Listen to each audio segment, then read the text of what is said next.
जय हिंद प्यारे साथियों, मैं आपका प्यारा साथी अखिलेश यादव मैं आप सभी का इस प्यारे से प्लेटफॉर्म पर फिर से एक बार स्वागत करता हूं। सभी साथी एक बार कमेंट करके बताएंगे आप सभी कैसे हैं। तो मैं आशा करूंगा आप सभी साथी अच्छे होंगे, स्वस्थ होंगे और अपनी पढ़ाई में मस्त होंगे।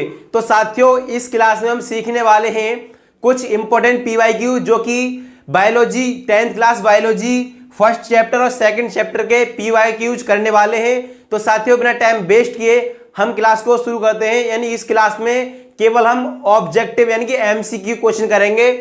जैसा कि थंबनेल पर लगा हुआ है, जैव प्रक्रम यानी कि जैव प्रक्रम नियंत्रण एवं समन्वय से हम कुछ इंपॉर्टेंट पीवाईक्यू उठाने वाले हैं जो कि बोर्ड एग्जाम में पीछे पूछे गए हैं।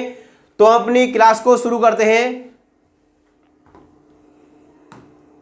जैसा कि सबसे पहला क्वेश्चन है, इसे सभी साथी पढ़ेंगे एक बार ध्यान से और उसका कमेंट में आंसर देंगे। पहला क्वेश्चन है, मानव में निम्न में से कौन सा उत्सर्जन तंत्र से संबंधित है। यानी ये क्वेश्चन कौन साल पूछा गया है, 2025 में पूछा गया है। यानी कि इससे पिछली साल ये क्वेश्चन पूछा गया है। तो ए ऑप्शन है अमाशय, बी ऑप्शन है प्लीहा, ऑप्शन नंबर सी है हृदय, ऑप्शन नंबर डी है वृक्क। तो सभी साथी कमेंट में इसका आंसर देंगे, इसका सही आंसर क्या होगा। यानी एक बार फिर से पढ़ दे रहा हूं, मानव में निम्न में से कौन सा उत्सर्जन तंत्र से संबंधित है। यानी उत्सर्जन तंत्र इनमें से कौन सा है एक प्रकार का। तो इनमें हो जाएगा, कौन सा हो जाएगा, वृक्क यानी किडनी। क्या हो जाएगा, किडनी। क्या हो जाएगा, किडनी। उसके बाद नेक्स्ट देखेंगे दूसरा क्वेश्चन। दूसरा क्वेश्चन है, क्लोरोफिल आवश्यक है। यानी क्लोरोफिल आवश्यक किसमें होता है, तो ये बताएंगे सभी कमेंट में। सबसे पहला ऑप्शन है प्रकाश संश्लेषण के लिए, ऑप्शन नंबर बी है श्वसन के लिए, ऑप्शन नंबर सी है उत्सर्जन के लिए, ऑप्शन नंबर डी है प्रकाश संश्लेषण के लिए। सभी साथी कमेंट में जवाब देंगे इसका। इसमें ए ऑप्शन और डी ऑप्शन सेम हो गए, तो इनमें एक ही ऑप्शन होगा, एक ऑप्शन को नहीं लिखेंगे। यानी कि सभी साथी ए और डी पर लगा रहे होंगे, तो हमारा कोई सा यानी कि ए और डी कोई सा मान सकते हैं। यानी प्रकाश संश्लेषण के लिए यहां पर लिखा हुआ है और प्रकाश संश्लेषण के लिए यहां पर लिखा हुआ है। यानी कि ए और बी दोनों सेम ऑप्शन हो गए। इसका करेक्ट आंसर क्या हो जाएगा, ए ऑप्शन हम मान ले रहे हैं, यहां पर डी ऑप्शन भी इसका सही है। उसके बाद नेक्स्ट क्वेश्चन है, आलिंद व निलय। आलिंद व निलय मानव के किस अंग के भाग होते हैं। यानी कि मानव के किस अंग के भाग हैं, ये सभी साथी कमेंट में बताएंगे।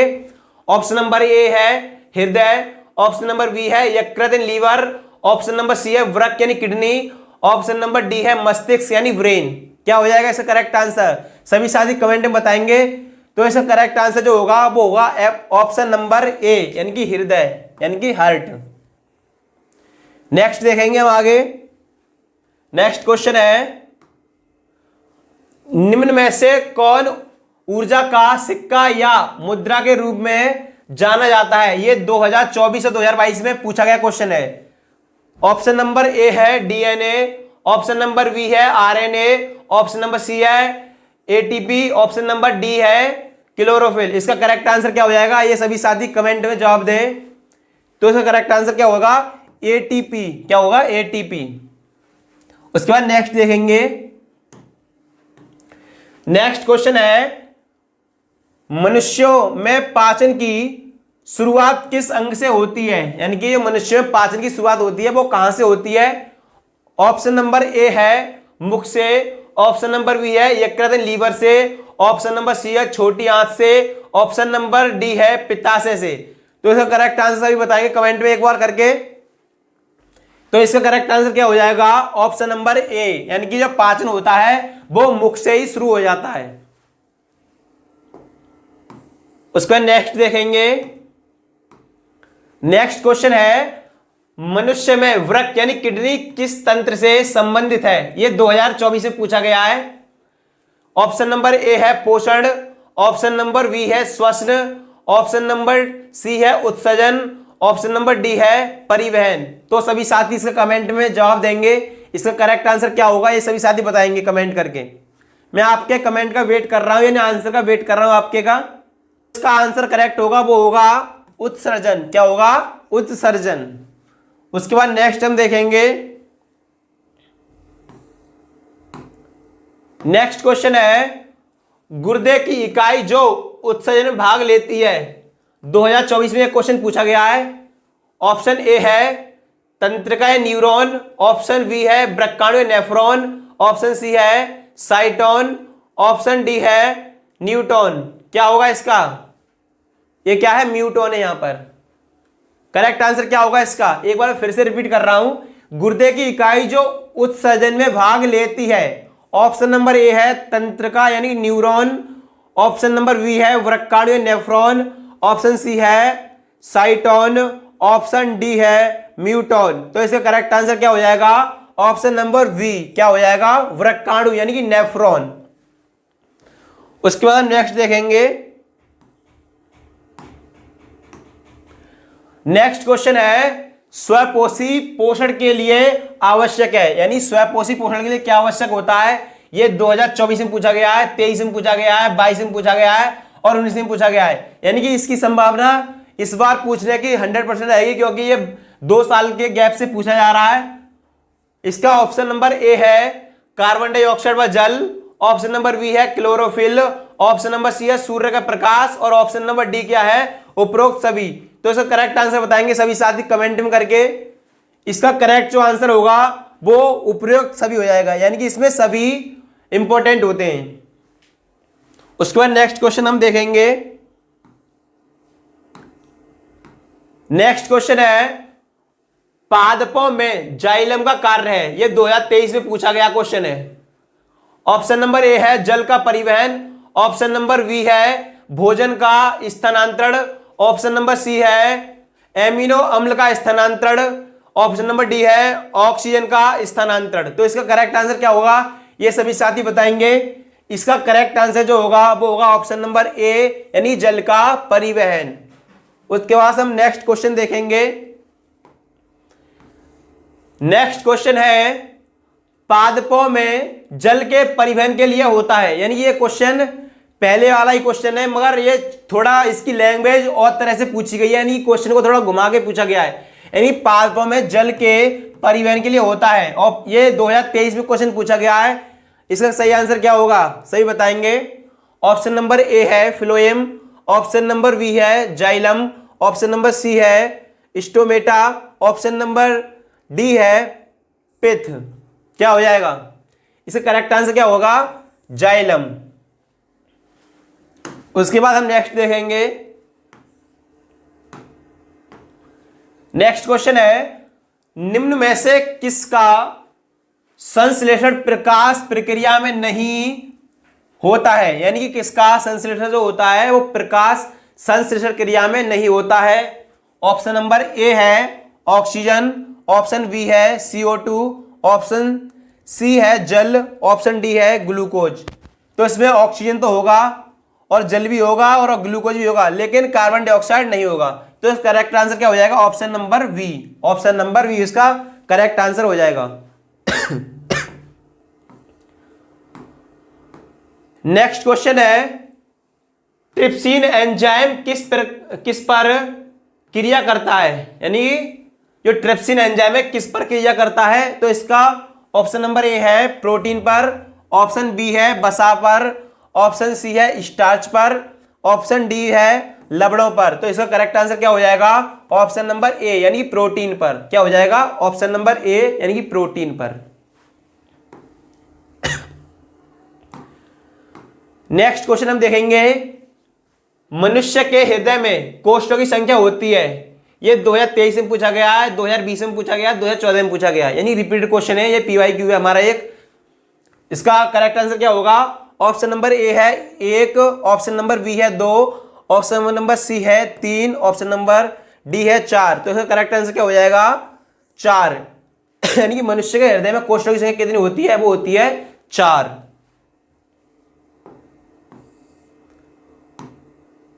उसके बाद नेक्स्ट क्वेश्चन हम देखेंगे वृक्कों का कार्य है, यानी किडनी का क्या कार्य होता है। ऑप्शन नंबर ए है पोषण, ऑप्शन नंबर बी है श्वसन, ऑप्शन नंबर सी है उत्सर्जन, ऑप्शन नंबर डी है परिवहन। तो इसका करेक्ट आंसर हो जाएगा वो होगा उत्सर्जन। क्या हो जाएगा? उत्सर्जन। उसका नेक्स्ट हम देखेंगे। नेक्स्ट क्वेश्चन है वायु कूपिका पाई जाती है। 2023 में पूछा गया क्वेश्चन है, वायु कूपिकाएं कहां पाई जाती हैं? ऑप्शन नंबर ए है यकृत में, ऑप्शन नंबर बी है अमाशय में, ऑप्शन सी है फेफड़ों में, ऑप्शन डी है जीभ में। तो इसका सभी साथी करेक्ट आंसर बताएंगे कमेंट में। इसका करेक्ट आंसर जो होगा वो होगा ऑप्शन नंबर सी, यानी कि फेफड़ों में। क्या होगा? फेफड़ों में। उसके बाद नेक्स्ट क्वेश्चन हम देखेंगे। नेक्स्ट क्वेश्चन है मूत्र का निर्माण होता है, यानी मूत्र का निर्माण कहां पर होता है? ये सभी साथी कमेंट में बताएंगे एक बार। ऑप्शन ए है वृक्क में यानी किडनी में, ऑप्शन बी है यकृत में, ऑप्शन सी है प्लीहा में, ऑप्शन डी है हृदय में। सभी साथी इसका करेक्ट आंसर बताएंगे। इसका करेक्ट आंसर हो जाएगा, वो होगा ऑप्शन नंबर ए, यानी कि वृक्क में, यानी कि क्या होगा? किडनी में। इसका करेक्ट आंसर हो जाएगा। वृक्क को क्या बोलते हैं? किडनी बोलते हैं वृक्क को। उसके बाद नेक्स्ट क्वेश्चन है हीमोग्लोबिन किस में महत्वपूर्ण भूमिका निभाता है? इसका करेक्ट आंसर क्या होगा? ये 2022 और 2017 में क्वेश्चन पूछा गया है। ऑप्शन नंबर ए है उत्सर्जन में, ऑप्शन बी है श्वसन में, ऑप्शन सी है पाचन में, ऑप्शन नंबर डी है वृद्धि में। तो सभी साथी इसका करेक्ट आंसर बताएंगे। मैं आपके कमेंट का वेट कर रहा हूं कि आप क्या साथी कमेंट में क्या जवाब देते हैं। एक बार इसको क्वेश्चन को दोबारा पढ़ लेते हैं। हीमोग्लोबिन किस में महत्वपूर्ण भूमिका निभाता है? ऑप्शन ए है उत्सर्जन में, ऑप्शन बी है श्वसन में, ऑप्शन सी है पाचन में, ऑप्शन डी है वृद्धि में। सभी साथी इसका करेक्ट आंसर बताएंगे। अभी तक किसी भी साथी का करेक्ट आंसर नहीं आया है। सभी साथी करेक्ट आंसर बताएंगे। इसका करेक्ट आंसर क्या होगा?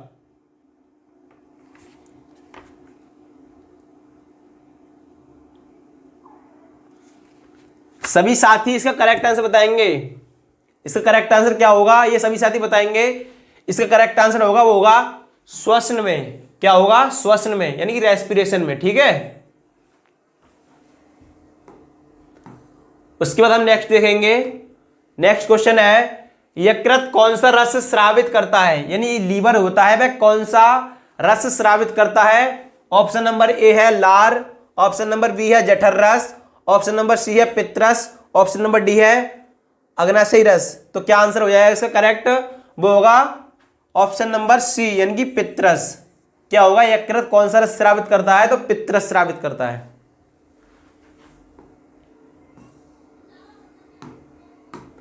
नेक्स्ट क्वेश्चन है जल में घुलनशील विटामिन कौन से हैं? यानी जल में कौन कौन सी विटामिन है जो जल में घुल जाती हैं?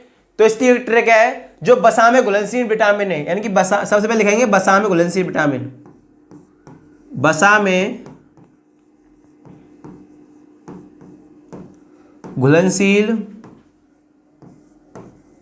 विटामिन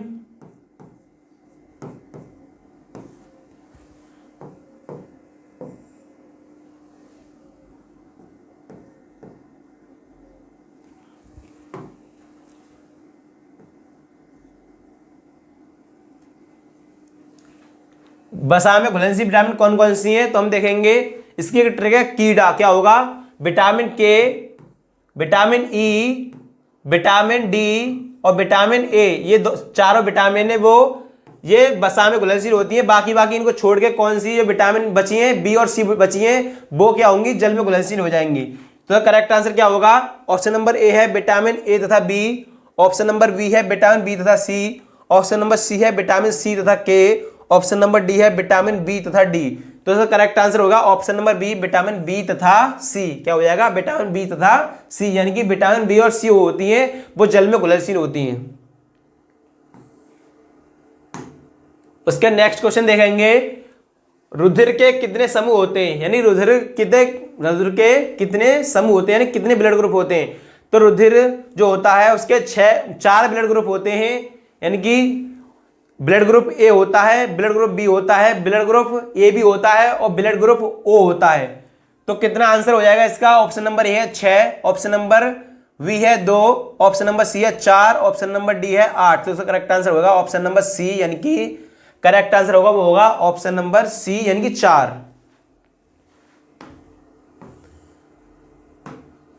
नेक्स्ट क्वेश्चन देखेंगे हम, मनुष्य की लार में कौन सा एंजाइम पाया जाता है? ये 2017 में क्वेश्चन पूछा गया है।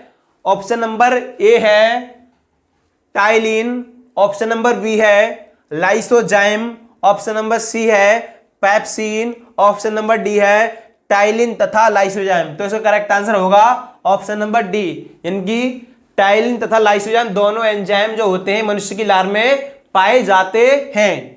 उसका नेक्स्ट क्वेश्चन हम देखेंगे। नेक्स्ट क्वेश्चन है, निम्न में से कौन सा जंतु हार्मोन है? यानी कि इनमें से कौन सा हार्मोन है वह जंतु हार्मोन है?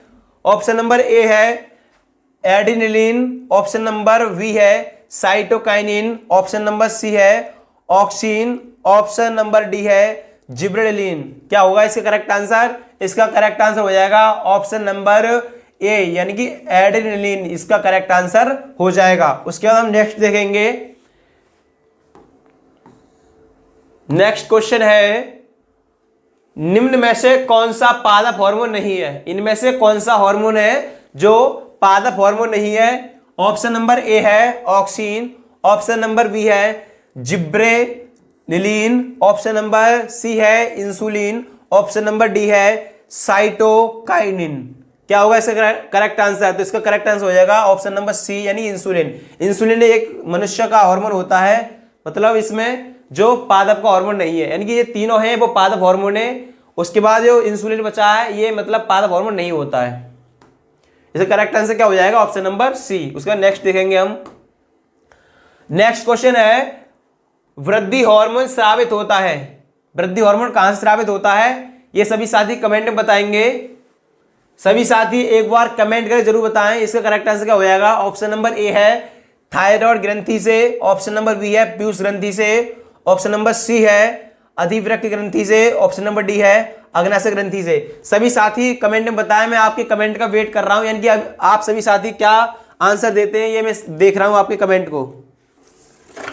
अभी तक किसी भी साथी का आंसर नहीं आया है। इसका करेक्ट आंसर जो होगा ऑप्शन नंबर बी होगा, यानी पिट्यूटरी ग्लैंड या पीयूष ग्रंथि से। किससे होगा? पीयूष ग्रंथि से। करेक्ट आंसर क्या हो जाएगा? Option number B. उसका नेक्स्ट क्वेश्चन हम देखेंगे। नेक्स्ट क्वेश्चन है, निम्न में से कौन सा पादप हार्मोन है? यानी कि इनमें से कौन सा एक पादप हार्मोन है वो हम बताएंगे। ऑप्शन नंबर ए है एड्रेनलिन, ऑप्शन नंबर बी है इंसुलिन, ऑप्शन नंबर सी है टेस्टोस्टेरोन तथा एंड्रोजन। ये तो दोनों नर हार्मोन है, पुरुष में पाए जाते हैं ये हार्मोन। और ऑप्शन नंबर डी है इनमें से कोई नहीं, यानी कि इसमें जो पादप हार्मोन इनमें से कोई नहीं है, यानी कि इसका ऑप्शन करेक्ट क्या हो जाएगा? ऑप्शन नंबर डी, इनमें से कोई नहीं, इनमें से कोई नहीं, इसका करेक्ट आंसर हो जाएगा। उसके बाद नेक्स्ट हम देखेंगे। नेक्स्ट क्वेश्चन है, थायरॉक्सिन हार्मोन की कमी से होता है, यानी कि थायरॉक्सिन हार्मोन की कमी से कौन सा रोग होता है? ऑप्शन नंबर ए है घेंगा, ऑप्शन नंबर बी है रतौंधी, ऑप्शन नंबर सी है स्कर्वी, ऑप्शन नंबर डी है वेरी वेरी। तो इसका करेक्ट आंसर क्या हो जाएगा? एक बार सभी साथी बताएंगे। इसका करेक्ट आंसर हो जाएगा ऑप्शन नंबर ए, यानी कि घेंगा रोग जो होता है वो थायरॉक्सिन हार्मोन की कमी के कारण होता है। उसके बाद नेक्स्ट क्वेश्चन हम देखेंगे। नेक्स्ट क्वेश्चन है, मादा लिंग हार्मोन कहलाता है, यानी कि मादाओं में लिंग हार्मोन कौन सा है? ये सभी साथी कमेंट में बताएंगे। ऑप्शन नंबर ए है एंड्रोजन, ऑप्शन नंबर बी है इंसुलिन, ऑप्शन नंबर सी है एस्ट्रोजन, ऑप्शन नंबर डी है इनमें से कोई नहीं। इसका करेक्ट आंसर क्या होगा? सभी साथी कमेंट में एक बार जरूर बताएं, यानी कि इसका करेक्ट आंसर होगा option number C estrogen. Estrogen क्या हो जाएगा? इसका करेक्ट आंसर हो जाएगा। मादाओं में जो हार्मोन पाया जाता है एस्ट्रोजन पाया जाता है, और दूसरा क्या होता है? अलग अलग हार्मोन पाए जाते हैं मादाओं में, लेकिन इसमें जो एंड्रोजन है वो एक नर हार्मोन है। इंसुलिन मतलब इससे कौन सा रोग होता है? मधुमेह रोग हो जाता है। इसका करेक्ट आंसर क्या हो जाएगा? इसका ऑप्शन नंबर सी क्या हो जाएगा? एस्ट्रोजन। उसके बाद हम नेक्स्ट क्वेश्चन देखेंगे। सामान्य मनुष्य के मस्तिष्क का भार होता है, यानी कि जो सामान्य मनुष्य के ब्रेन का वेट कितना होता है? ये सभी साथी कमेंट में बताएंगे कितना होता है।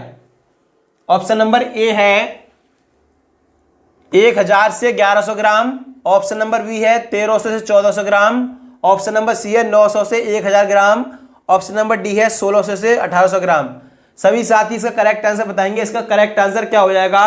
तो इसका करेक्ट आंसर होगा ऑप्शन नंबर वी, यानी कि 1300 से 1400 ग्राम होता है मनुष्य के मतलब मस्तिष्क का भार। नेक्स्ट क्वेश्चन हम देखेंगे। नेक्स्ट क्वेश्चन है इंसुलिन हार्मोन स्रावित होता है। इंसुलिन हार्मोन कहां से स्रावित होता है? ये सभी साथी कमेंट में बताएंगे। ऑप्शन नंबर ए है पीयूष ग्रंथि से, ऑप्शन नंबर बी है थायराइड ग्रंथि से, ऑप्शन नंबर सी है अधिवृक्क ग्रंथि से, ऑप्शन नंबर डी है अग्नाशय ग्रंथि से। सभी साथी इसका कमेंट में जवाब देंगे। इसका करेक्ट आंसर क्या होगा? सभी साथी बताओ एक बार, सभी साथी एक बार कमेंट करके बताओ इसका करेक्ट आंसर क्या हो जाएगा।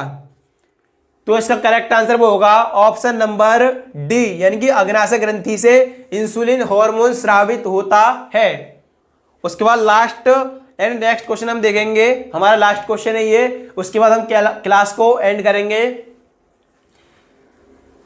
क्वेश्चन है किस हार्मोन की कमी से मधुमेह रोग हो जाता है? यानी अभी आपको मैंने बताया था किस हार्मोन की कमी से मधुमेह रोग होता है, डायबिटीज किसकी कमी से होती है? ऑप्शन नंबर ए है इंसुलिन, ऑप्शन नंबर बी है गैस्ट्रिन, ऑप्शन नंबर सी है थाइमस, ऑप्शन नंबर डी है पीयूष। तो इसका करेक्ट आंसर हो जाएगा इंसुलिन, यानी कि इंसुलिन इसका करेक्ट आंसर हो जाएगा। तो साथियों इस क्लास में हमने टॉप 30 क्वेश्चन समझे जो कि क्लास 10th की बायोलॉजी के फर्स्ट और सेकंड चैप्टर के मोस्ट इंपोर्टेंट क्वेश्चन थे, जो कि पीवाईक्यू क्यूज के रूप में थे, यानी कि पिछली बार जो पूछे गए क्वेश्चन है वही मैंने आपको रखे थे। तो सभी साथी कमेंट के बताएंगे आज की क्लास कैसी लगी। अगर ऐसे ही और क्लासेस को पाना है तो हमारे चैनल को सब्सक्राइब कर लें और क्लास को ज़्यादा शेयर करें, कमेंट करें, और मिलते हैं नेक्स्ट वीडियो में। आज के लिए बस इतना ही, तब तक के लिए सभी प्यारे साथियों को जय हिंद।